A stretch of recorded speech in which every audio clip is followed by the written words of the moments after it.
Gather round, friends. It's time for Officials' Tales. Hosted by three retired sports referees that coaches throughout Northern Ohio knew as the Three Blind Mice. They are authors of the book called Officials' Tales. So let's meet the authors and your hosts, Jimmy Borgia, Rick Hall, and Don Nardecchia for today's edition of Officials' Tales. Now here's your host, Rick Hall. Welcome to Officials' Tales, everybody, and thanks for watching. Thanks for liking and subscribing on our shows on YouTube and on Facebook. And tonight we're going to go over a couple of videos, a little baseball, which is a little bit out of our wheelhouse, but we do have some comments about a couple of things that happened. And we're going to go over one of our favorite stories in the book, the Firelands Keystone episode, if you want to call it that. And there's 2 or 3 different versions of that. So I hope you enjoy that. So as we're getting started, hey, Nardo, how you doing, buddy? I'm doing great, Rick. Great. Going to be a great week down here in the South. It's there you go. if we keep that crazy forest fire from Canada smoke out of here, it's got a pretty steep southerly pitch to it right now. Oh, yeah. They've got the air warnings or the breathing warnings up down here, but I didn't see any sight of it today. I think they were expecting it closer to Greenville, but the sooner it's out of here, the better.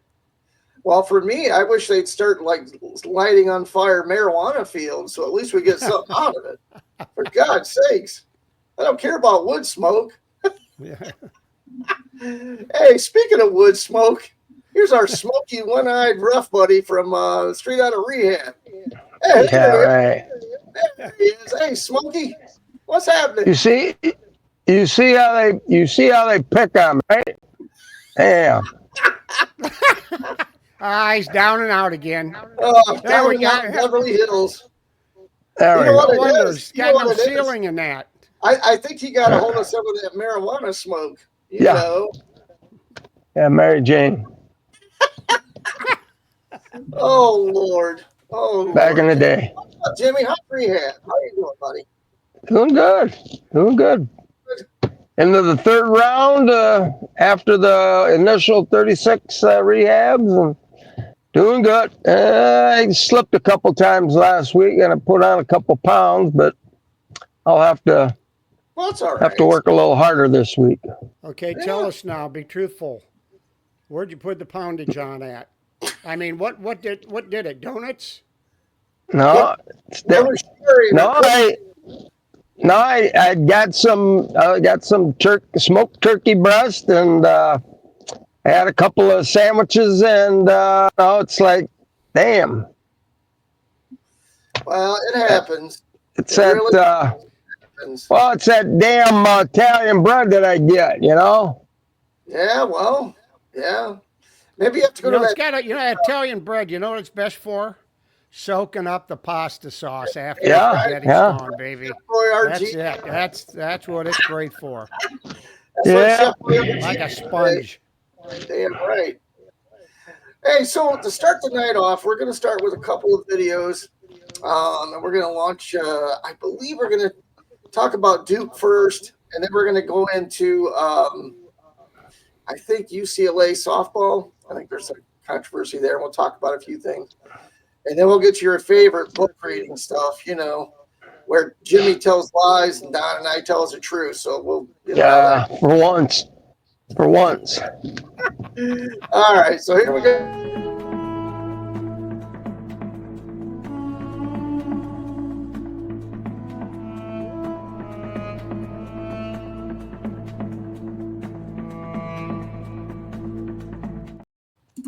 All right, so here we go. We're going to go ahead and start right off with this guy. The first pitch of the ball game is on its way, and checks. I believe it happened somewhere around Clark here. to deep right center field, way back. That ball is gone. This young man hits a home run, and Duke has a. This had to have been a great game last night. Yeah, great game. Yeah, absolutely. If we have a little thing, some people wear chains. The second home run of the night for the senior. And the insurance run Duke has been looking for. They lead 5-2. He's got the home run helmet on. Above the big play helmet. Come on, Mikey. Right, and I believe right in here. The 1-1. The number 7 overall. Right Albright over. Camped under it. And Duke first out of the night. Anyway, let's get out of this. So we know what happens here. So what happened is this kid came out and he had the helmet on after his teammate had scored. He came out of the dugout. The umpire saw him and tossed him. So now this poor kid is not only done for the night, which didn't matter because the game was over, but he's done for the next game. Don, what do you think of this kind of crazy stuff? I didn't see it happen last night, but I heard the coach talk post-game about it. And the way he explained it is that, obviously when somebody has a big-time play, a major play, turning point in the game, well, obviously that home run was huge. He had the helmet on before he finally even touched down in the dugout. And the next batter up, something occurred on that play that the whole dugout was going out to greet the guy that scored, and he just forgot he had the helmet on. Yeah. And the umpire looked over. Now I saw the umpire look over, and he picked a bat and gave it to the bat boy or bat girl or whatever they had there. And that's all we saw. But the coach said, they threw him out. They cited some kind of an instance of allowing those extra, how's the best way to say this? Not authorized player equipment. Correct. Okay, that white helmet, but everybody does that now. A big play necklace or crazy hat or construction hat for them. And wear it in the dugout. Well, they're not allowed to enter the field with that on. And so that, I don't know if they discussed it or what, but he was ejected from the game. Now Duke is going on to the Super Regionals. And this kid is, being that he was ejected, he's missing a game. It's the best of 3. I'm sure they're going to be playing on the road. I haven't seen the matchups yet for the weekend. But so it's so important. That first game is so important to win in a best of 3 situation because they play them basically in 3 days. So the pitching staffs, your number 1, your number 2 pitchers are out of the question. If you have a reliever come in and get a 2-inning save in the first game, he's probably going to pitch in the second game and hope that he can make it. So your staff is run down, your pitching staff is. You have to be really deep. So to win that first game is very important, and he's not going to be available. So, there's a lot goes on behind this. And I'll save that for after you guys discuss this a little more about what stimulates an umpire to eject somebody for that reason. I'll talk about that after you guys talk a little bit. Go ahead, Jim. What do you got? Well, I see this all the time lately, the flipping of the bat, taking off from home plate like they're going to watch it and have a soda and a hot dog before they get to first base. And then that pisses the other team off. And then there's a bench clearing brawl for some stupid stuff. As umpires, referees, football and basketball, on certain games, there's observers there watching us. We have to do what they have set out. These are the rules. You got to do this, or you might be done doing your officiating for the tournament. And all of a sudden, it's like they're making us the bad guy. And it's like, hey, don't make these rules so damn strict, or don't put them in at all, or do something so we don't have to make that decision right at that crucial time. Like Duke's losing their one of their top players for the first game. So there ain't a whole lot you can do. For me, I'm a strong proponent of there's the rule, and then there's the spirit of the rule. And I know a lot of observers, they got this little checklist, hey, you were in the wrong position, you didn't throw, in our, instance, flag or whatever, but I mean, come on, the kid comes out of the dugout, he doesn't even realize he's got the doggone helmet on anymore. I mean, there's the NCAA could overlook a little bit of, fanfare, I think. I mean, there's a lot of crap that goes on in these games. I mean, heck, I've watched video after video of umpires and coaches going at it during this tournament, Eastern Carolina. They had a heck of a brouhaha not too long ago. I mean, I know we need respect, and I get we have our set of rules, but the way we interpret it sometimes, you got to be a good game manager as well as a good official. For me, I mean, anybody can put anybody in a uniform, give them a whistle, and teach them the rules, and go out there. And I guarantee you, they're going to fall flat on their face because there's all kinds of crap that not in the book, not covered, not this, not that, and if you're going to be one of those, Tommy Sigler types where all you know is the rules and you don't know how to officiate, no offense, Tommy, God bless you, but I mean, for me, that's how I am. I think there's the rule and then there's the intent of the rule. So Don, what do you think? Well, I do know from being down, from working at the games in the past over here at Clemson, that when it comes NCAA time, when the light blue patches appear on the jerseys and on the umpires' hats and all, that the NCAA comes in and takes over your facility. They look at what you have. You're worthy of hosting it. They know that all these schools that host it were definitely worthy of it. So they send a representative that's there the entire weekend of the tournament, and they watch the games. They watch what happens between the games, how they get people out, how they bring them back in, where fans are seated. They change some of the rules of what you can do and what you can't do within the facility, and they watch to make sure those are maintained. The people from Clemson run the game, but it's under the auspices of the NCAA. That's the way every tournament event works. They have someone that sits there the entire weekend and makes sure that things are going according to Hoyle.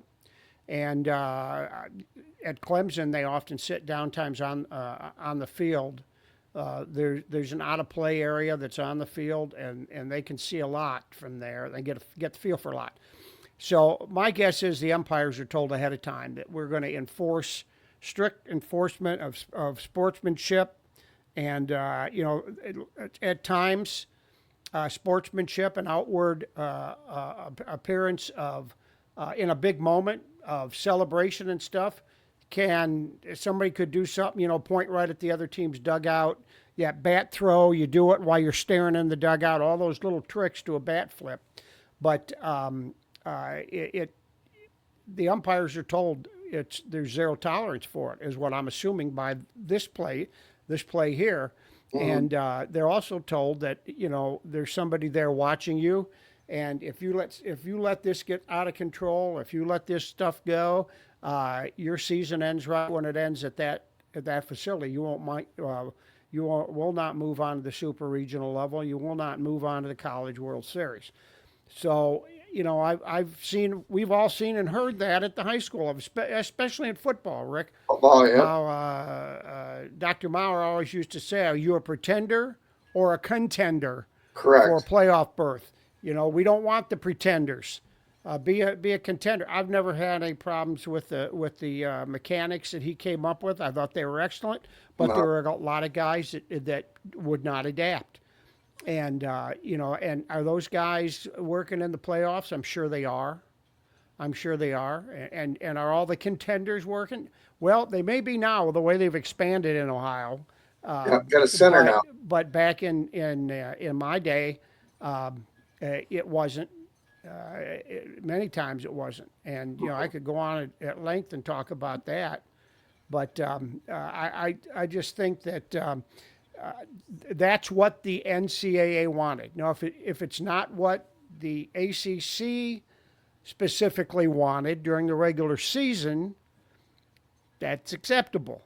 But when it gets to that point, they tighten up the sportsmanship because not college baseball, but the NCAA is in the spotlight now, and they don't want any dirt, not a speck of dust, thrown their way. So that's probably what's behind all that. Yeah, the NCAA. Why that guy picks the guy's probably throwing them and thinks afterwards. It's horrible. I heard the coach say, the NCAA has got to do something about this rule. He said, our kid did not. I think when you saw him circle the bases a little bit for the home run, you didn't see him. I mean, he may have been celebrating, but he was not doing anything detrimental to the other team. No. And that's the spirit that that's what starts problems. And there it didn't. And it's a shame. The coach was saying this is not right for my player to have to miss out a game. It's not right for our team not to have him and our school not to have him representing. And he said, and it's bad for baseball. It's bad for college baseballs. I hope they look at that and change that. And I gotta agree. If something happens early in the game, and the umpire has to go over and tell the coach, that's your warning. It's done. If somebody can't stay behaved, then they're under the spotlight. And if they behave, they're not under the spotlight. If in the top of the ninth inning, somebody hits a 3-run homer that goes from a 1-run deficit to a 2-run lead, if they celebrate a lot, they do it the right way, that's fine, but it's a crazy situation. Well, I will tell you that, not necessarily for the officials, but when Major League Baseball does anything, playoffs, All-Star game, anything like that, knowing because my daughter's works for the Cleveland Guardians, they come in and they take over.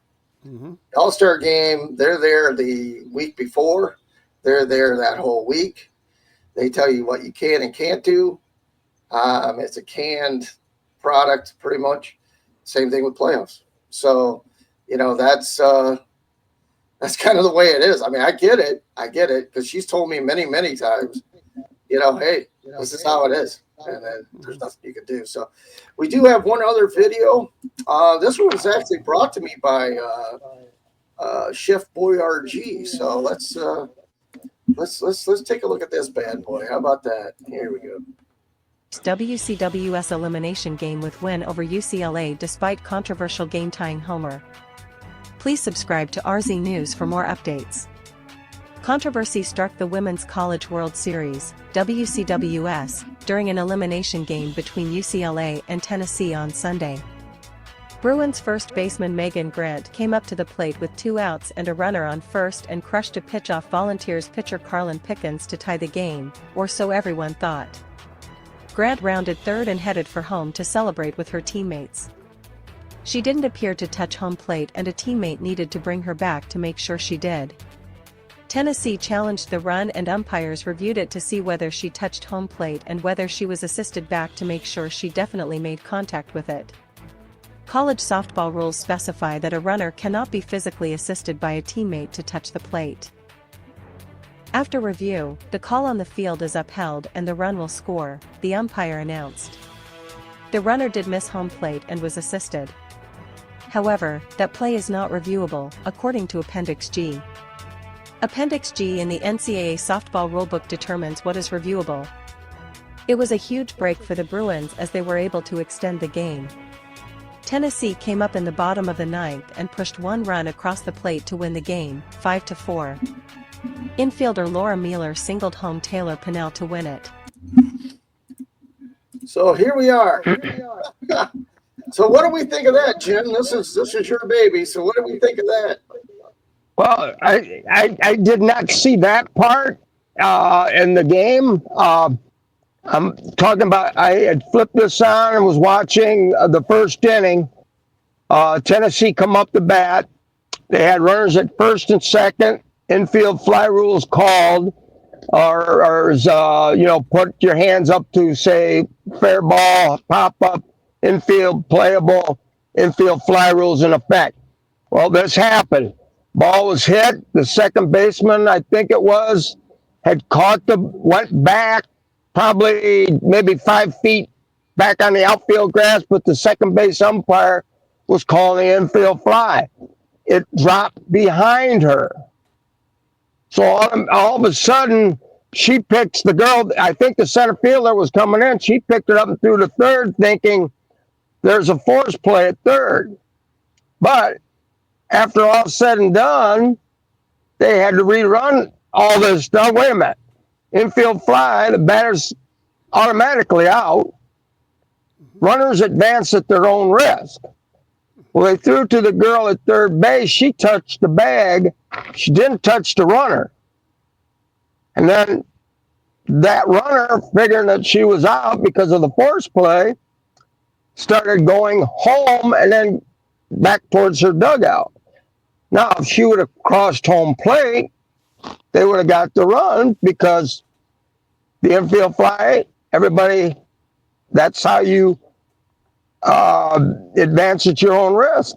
And then they went back. It was an infield fly, batters out, blah, blah, blah.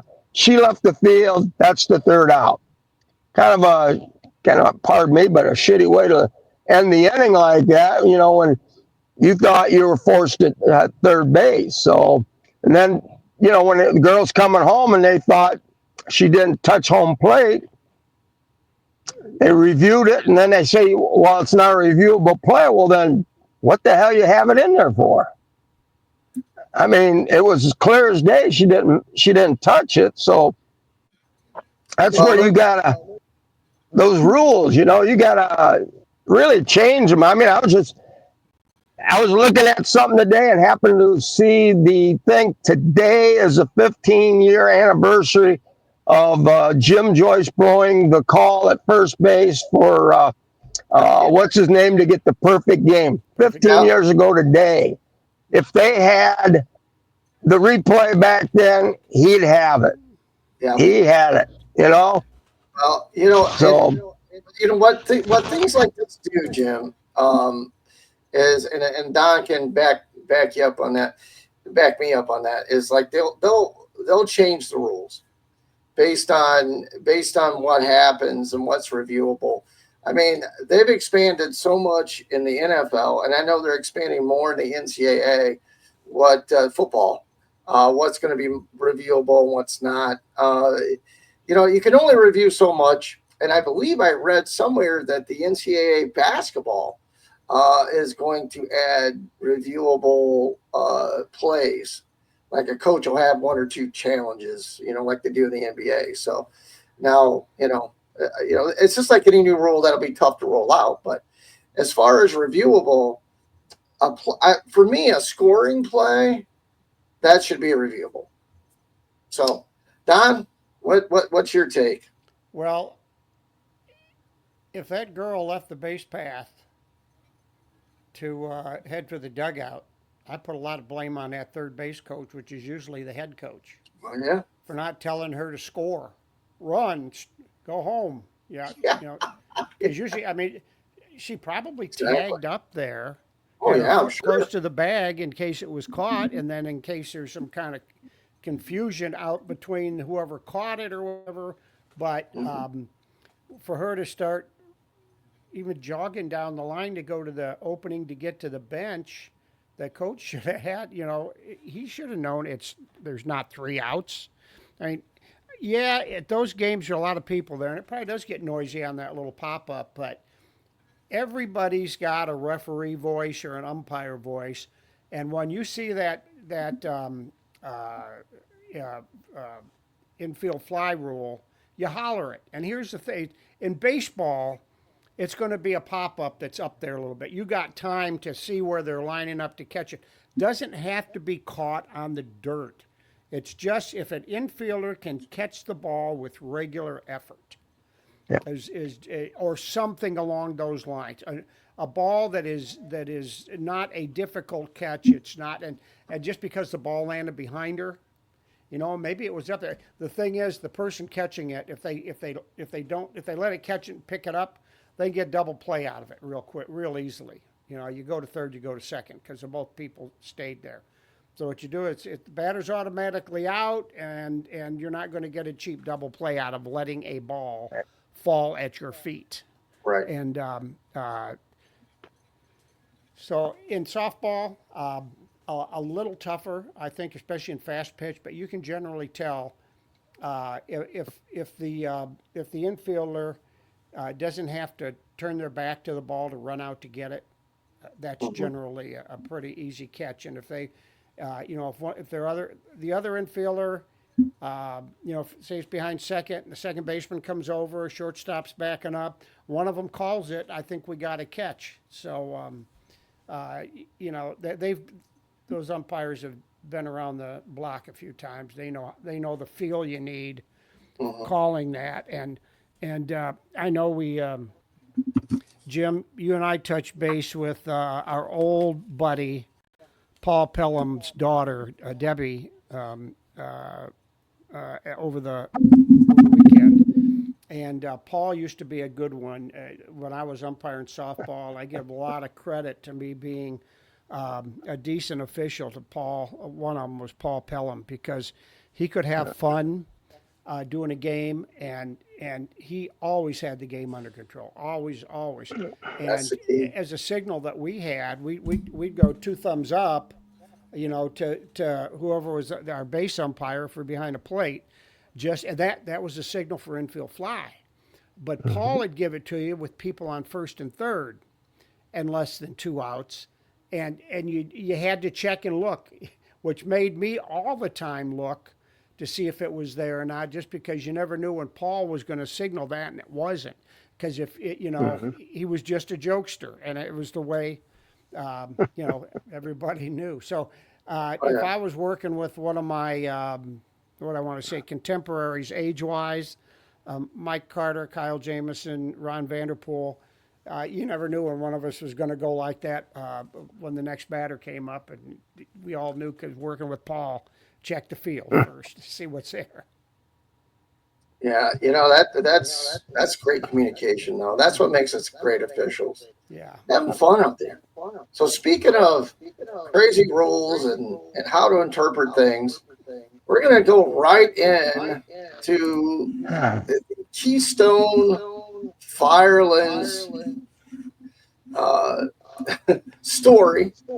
So I'm going to go ahead and I'm going to let Jimmy, because I believe he probably doesn't have the book with him. So yeah, I'm going to read right out of the book once we get to that part. So go ahead, Jim. I'm going to let you lead off and see if your memory is still intact.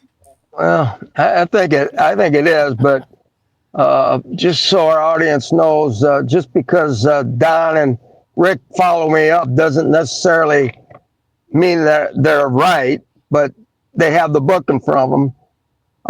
That we had Keystone out at Firelands on this night, and it seemed to be a good game. And just before half, the home team, Firelands, started pulling away. So we go in the locker room at halftime, come back out, start the third quarter.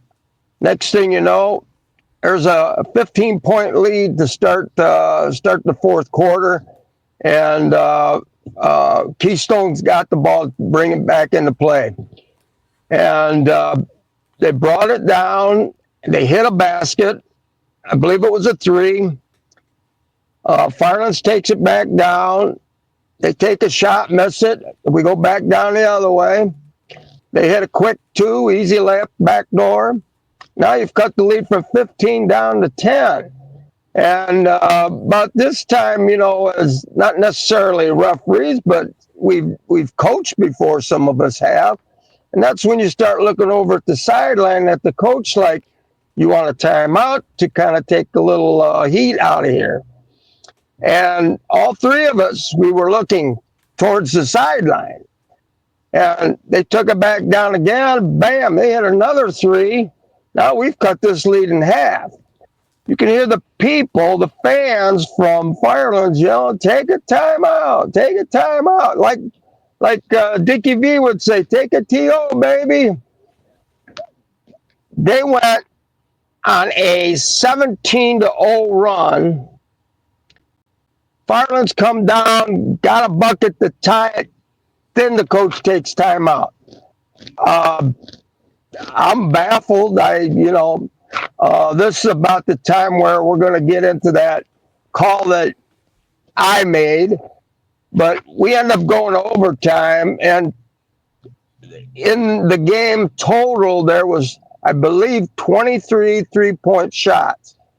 I mean, these guys were hitting them as soon as it left the hand. Your hand's already signaling that it's a three, but your other hand's almost going up automatically because you could see the flight of the ball.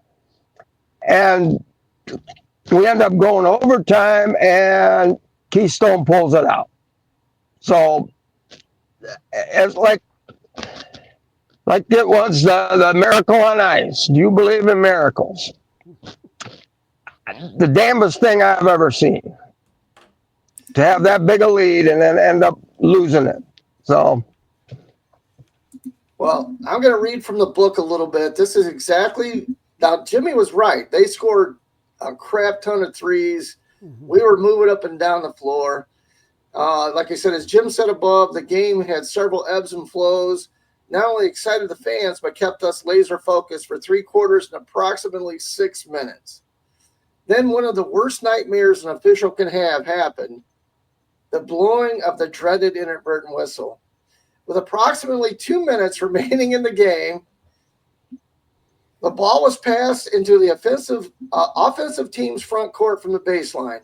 There was on-ball pressure from Keystone defense, and as with most older gyms, there's barely enough room for the thrower and the official to stand as their backs are very close to the wall. The gymnasium was rocking. I mean, it was crazy.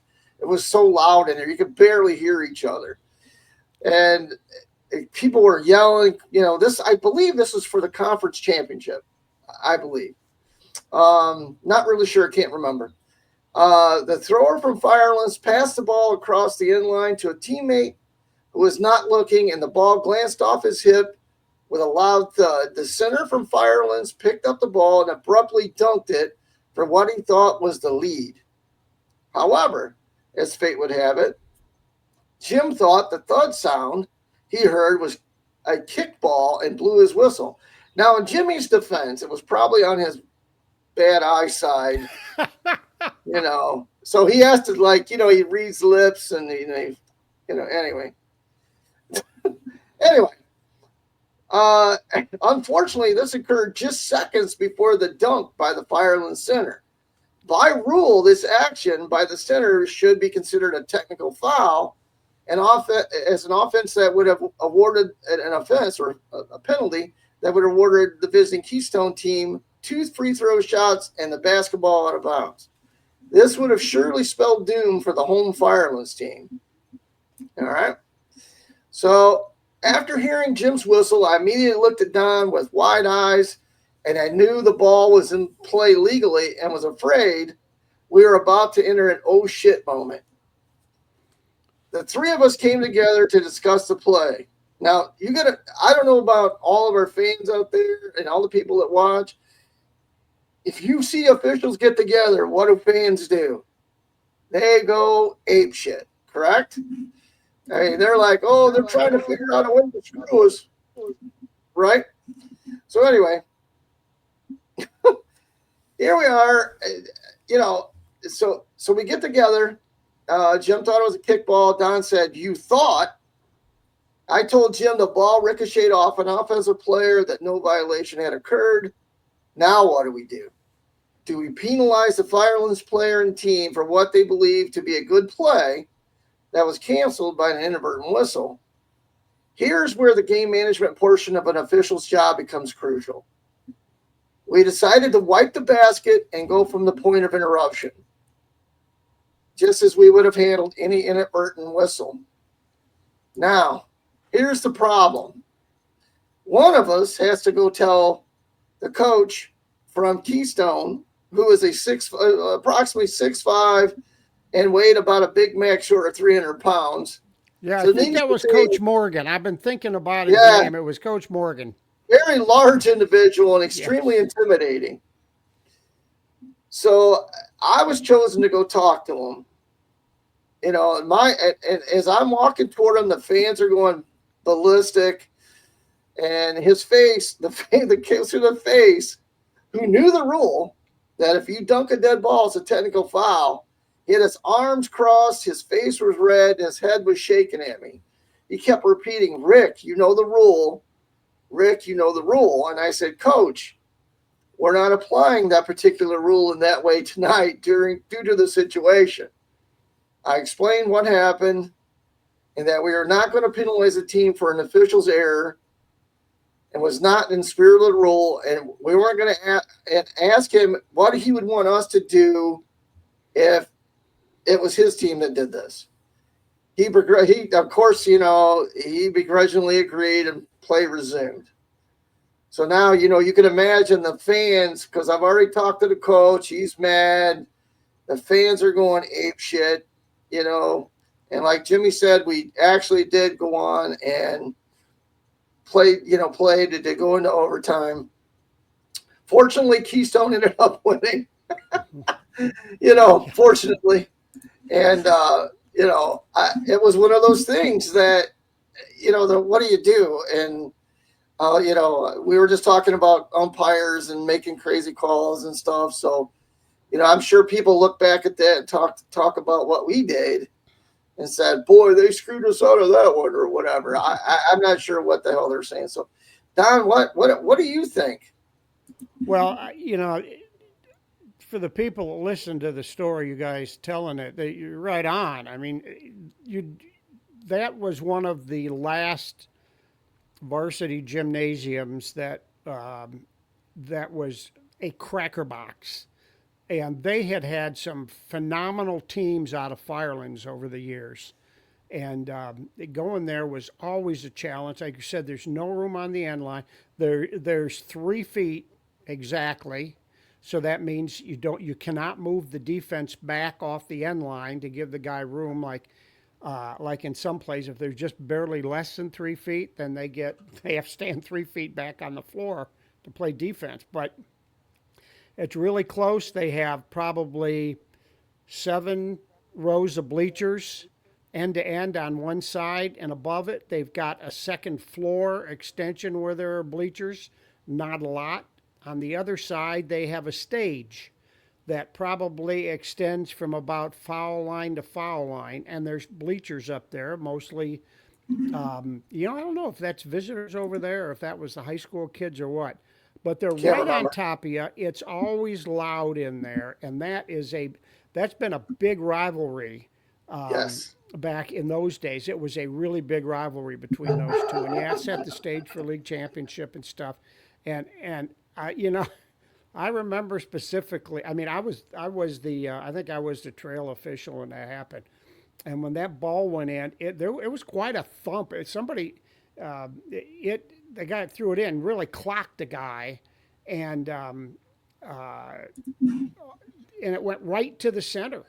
Yep. Who had 2 steps and a dunk.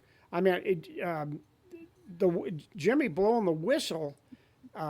He had been airborne by the time Jim blew the whistle.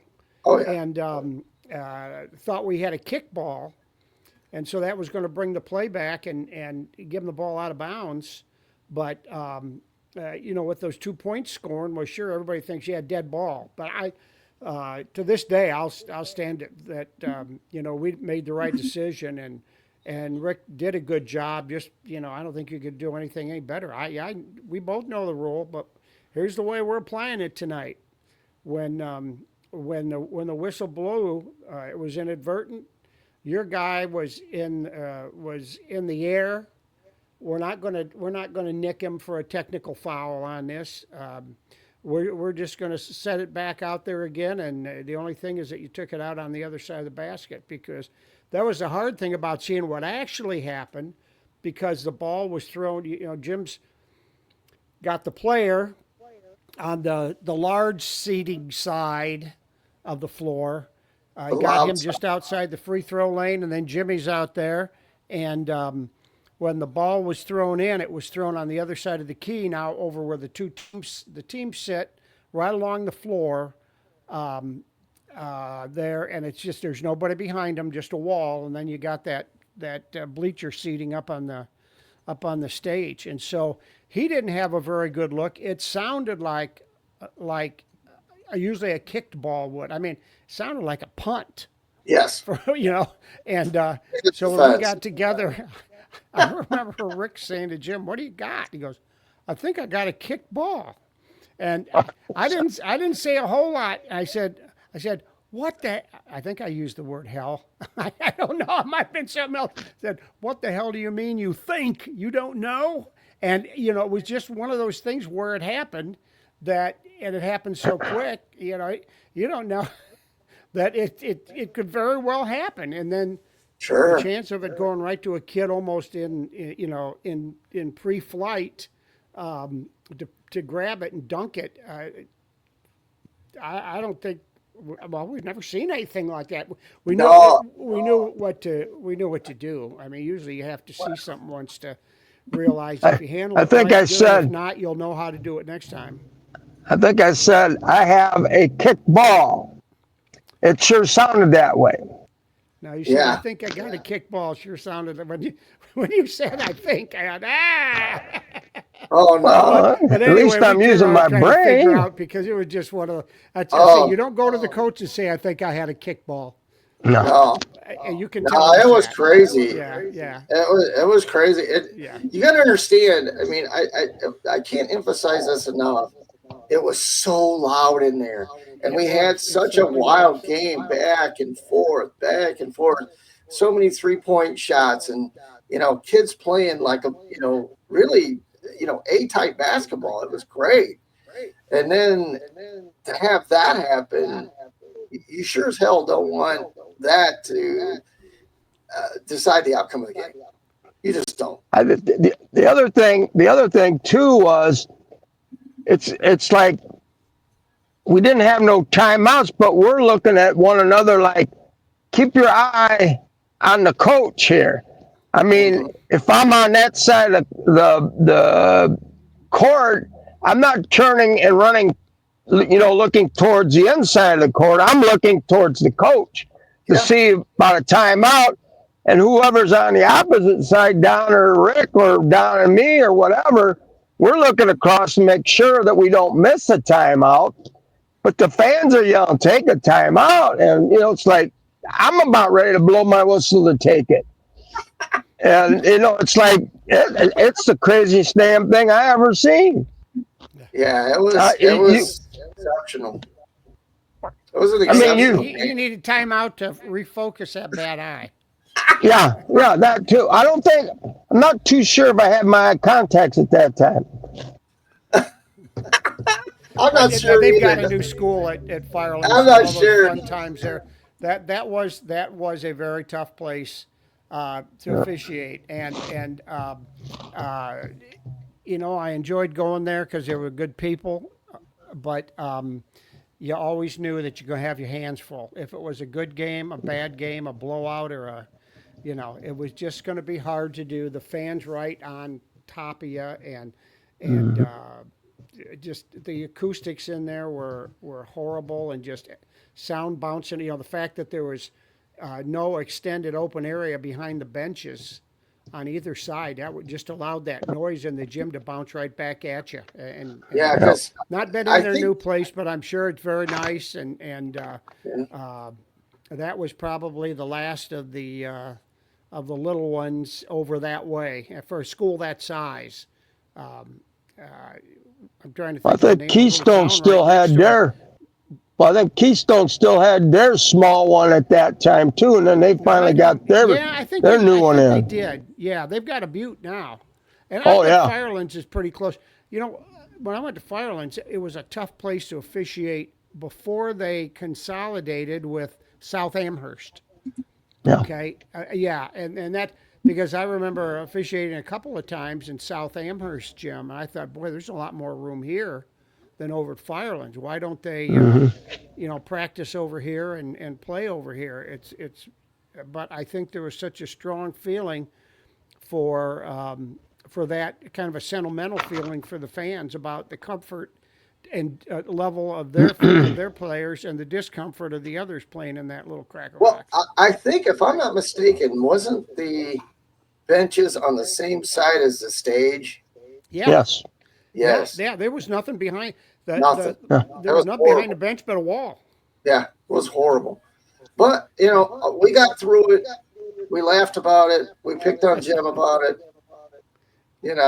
God bless him. That's probably why he's going to rehab now. Who knows? I don't know. Yeah, Probably I'm sure they had a lot of those type situations. Not exactly like ours, but really tough to see plays when you're the baseline guy. I mean, if they throw it over, to the low post over there, and then that player throwing steps onto the court, you've got a huge wall in front of the baseline official while that guy steps through, and so much can happen in that flash where they're getting on the court. He probably stepped in and was going to be ready for a rebound there, and so he's not moving much. It was all good fun. It made a great story for the book. But when you're in it, boy, and anybody that's officiated knows when you're in it, boy, you're in it. Yeah, and the other good thing, I've got to say, and obviously the coach was disappointed he wasn't getting the two technical shots in the ball, but when you told him first what we were going to do, and then when he complained a little bit, you said, look, if the shoe was on the other foot with your team, that's the only option we would have. I mean, it's the same option for both teams, and we're going to have one guy that's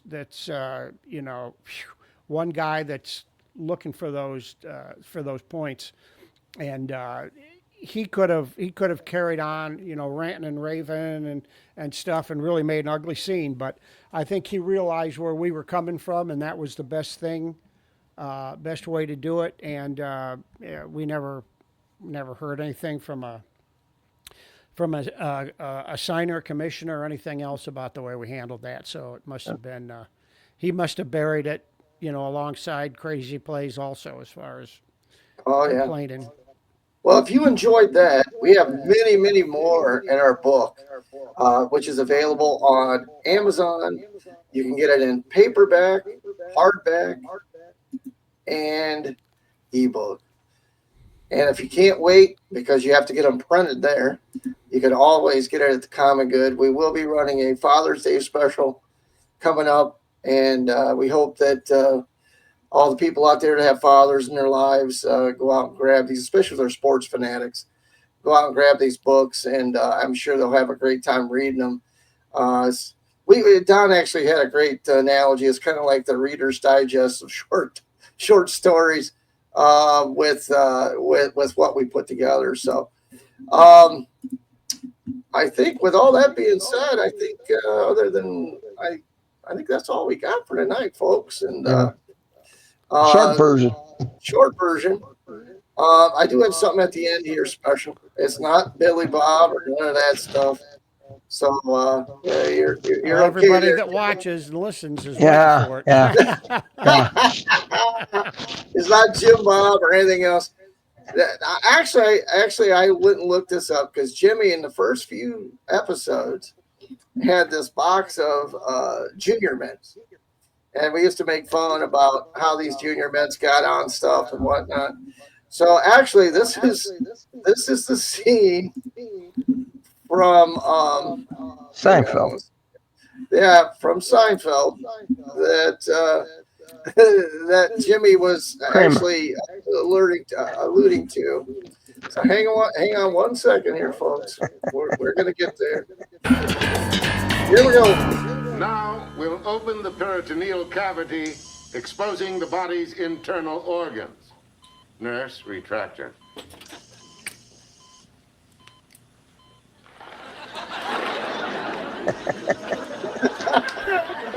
Like Jimmy there.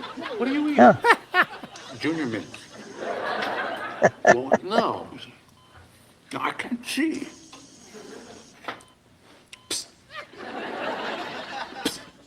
Did anybody else see Jimmy doing this? Get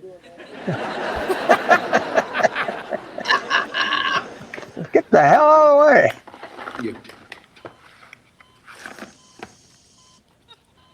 Where'd you get those? The machine. You want one? No. Here. Take one. I don't want one. No, they're good. I don't want any. Just take one. No, stop. Kramer, stop it. Uh-oh.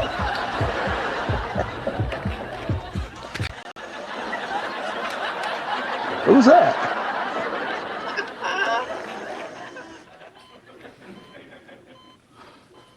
Did it?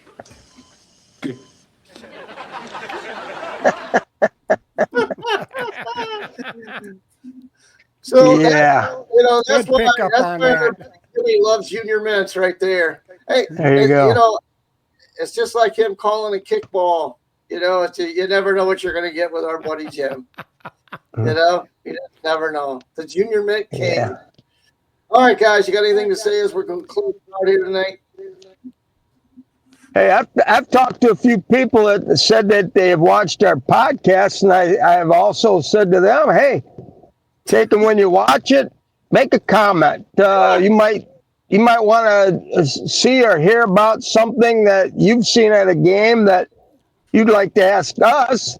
Tell us what happened. I had my dentist, Adam Summers, had asked me about a call that they made at his son's freshman game. And like a lot of people do, mom sat over here, dad sat over there, and then the dads were complaining that it was a travel on an inbounds play. So the next time I went in, he started asking me about it. I said, well, give me what happened. And he's filling me in. I says, was it after a free throw or a made shot? And he goes, it was after a free throw, but they took time out. I said, well, then he's got the baseline. He can go. If not, he's got a 3-foot spot either side of him that he can go. He says, you sure? I go, yes, me. So I said, should I tell your wife or are you going to tell her? Because they were saying, why were you guys yelling? And they were saying, this was the rule. This was the rule. So, we'd like to hear. We'd like to hear from you. It's if you've seen a goofy play that, hey, you heard one tonight where I thought it was a kickball and, things happen. I mean, we're open for that. If you got show ideas, heck, if you got people you want us to bring on the show, let us know. Right. Right, Don? You got it. Hey, well, we've still got to pick up some of the Anthony Mushett sent us some suggestions that we used for a show, maybe about 3-4 shows ago. But there's a couple more questions that he asked us in there, and we're going to pick up on those in a show down the road here too. Oh yeah, absolutely. He had a lot of good questions that he asked, and we just threw some that kind of almost could group them into a certain category, but we'll get to the other ones here shortly. And also for you, anybody in the Lorain County area, Rob Polinsky is going to join us within the next couple of programs. He is the radio voice of Kent State football and basketball, as well as a long-time prep broadcaster in the area. Got his start at Norwalk and at WLKR, went over to the Buckeye Cable, and then went to WEOL, the big powerhouse AM station over in Elyria, and he's been doing high school sports over there for a long time. So he was also the voice of St. Ignatius football in their heyday too. Besides WEOL, St. Ignatius hired him to, and they bought time to broadcast and sell advertising for their games on one of the Cleveland area stations. So he's got a lot in his mind on statistics and batting averages and stuff on baseball players. Amazing. Yeah, so it'll be great. So look forward to having him. Yeah. But for tonight, thanks for watching us. Thanks for subscribing, liking our videos. Like Jimmy said, send us some ideas. Text us some questions. We'll we'll definitely use them on the show. If you Yeah, don't let want us know where you're picking us up at. We know that we've got a pretty solid audience around Erie, Huron counties, but we'd like to know where out on the perimeters. Sure. Maybe we can address a game or a team or a coach or something down your way. Yeah. So with all that being said, thanks a lot. God bless. Have a great rest of your week, and we look forward to seeing you next time. And we're Hasta out. la vista.